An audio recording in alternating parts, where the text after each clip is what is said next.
I've done things I'm not proud of. Not illegal, not headlines, but things that sit with you at 3 a.m. It doesn't just test your strategy, it tests your identity. I remember the moment I caught myself thinking, this is how the real world works. Something inside me went quiet. Real success isn't something you build after you figure out your values. It's something you build from your values. Nobody is talking about what it actually costs. The business is growing, but something quieter is slowly falling apart.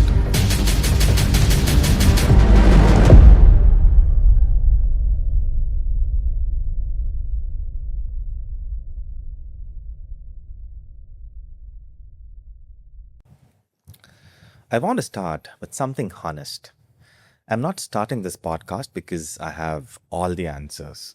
I'm starting it because I think we're having the wrong conversations.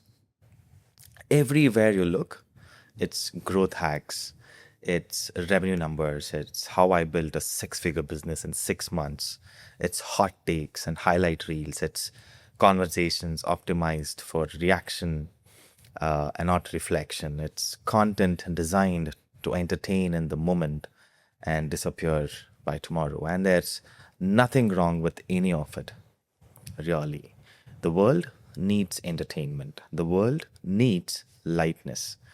But somewhere in all that noise, a different kind of conversation has gone quiet. The kind that doesn't trend, the kind that doesn't get clipped, the kind that stays with you for years because it changed something in the way you see yourself. And look, I get it. I understand why we gravitate towards what's loud, fast, and easy. That's not a criticism, that's just human. But nobody is talking about what it actually costs. Nobody is talking about what happens inside a person when the business is growing, but something else, something quieter, is slowly falling apart. I've been there. I know that feeling, and I think a lot of you do too.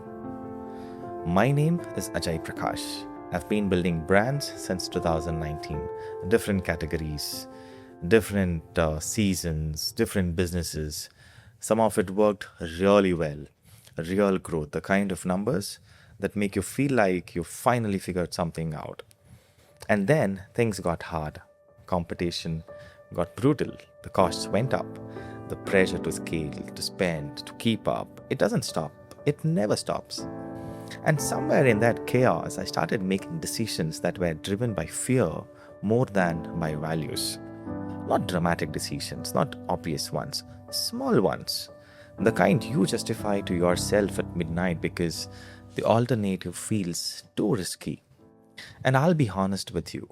I have done things I'm not proud of. Not illegal, not headlines, but the kind of things that sit with you at 3 a.m. and don't let you off the hook.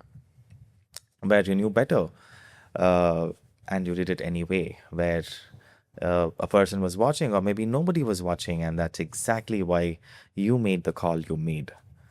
I'm not sharing that to perform vulnerability. I'm sharing it because if I'm asking you to be honest with yourself, I owe you the same.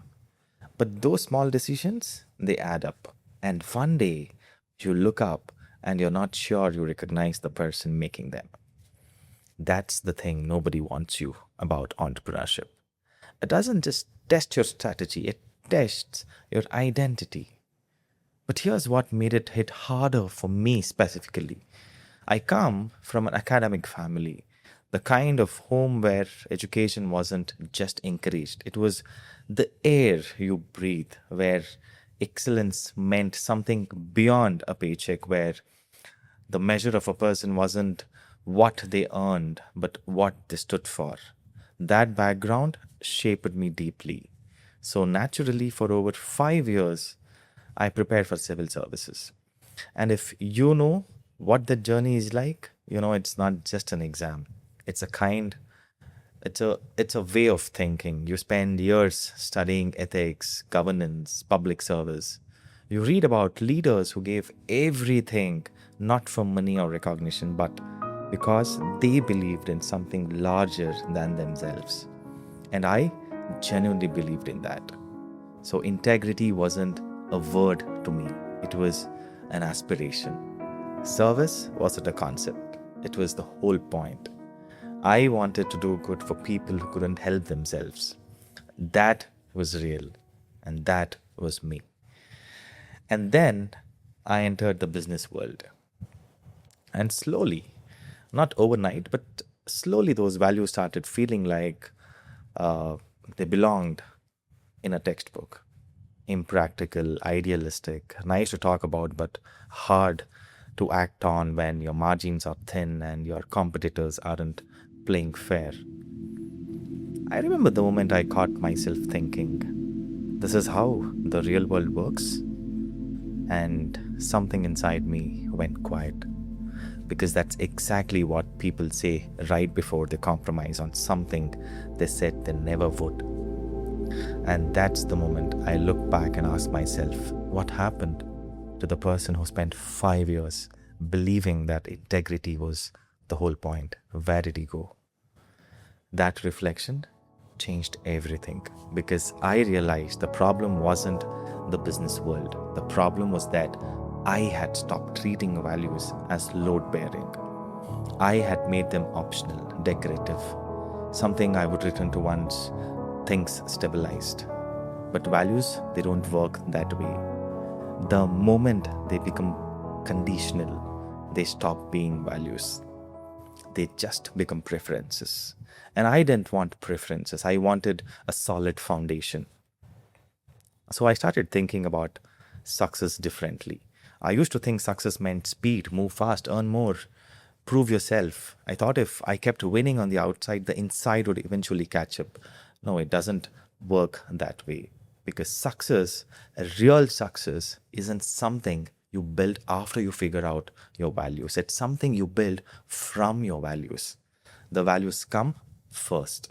Everything else is just a result. And when you reverse that order, when you chase outcomes before principles, you might run fast, you might rise fast, but you won't rise strong. Revenue can grow while peace disappears. A business can scale while everything around it quietly suffers. You can become somebody in public and feel like nobody in private. That's not success. That's just an expensive way to lose yourself. So that's why this exists. Built on Values is not a show about tips and tactics.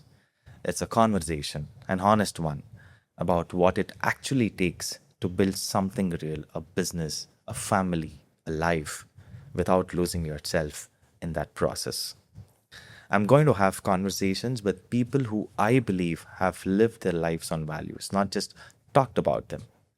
Entrepreneurs who built something real without selling their soul, doctors who chose service over shortcuts, bureaucrats who held the line when the system pressured them not to, builders, thinkers, professionals, people from completely different worlds who all share one thing in common. They chose the harder ride over the easier wrong. And they have something to say about what that actually costs and not what it gives back. Because I believe the most important conversations aren't happening on mainstream platforms. They are sitting inside people who have never been asked the right questions. And that changes today. Because here's what I know for certain: anyone can make money, not everyone can build trust. Anyone can get attention, not everyone can earn respect. And anyone can win for a season, but character, what you hold on to when letting go would be easier, that's what lasts. So if you're here, I don't think it's an accident. I think you're someone who's building something, and I think somewhere inside you, your biggest fear is not failure, it's succeeding in arriving there empty. I understand that more than you know. So this is for you. I am Ajay Prakash, and this is Built on Values. And I'll leave you with one thing I keep coming back to: values, they never go out of style. See you in the next episode.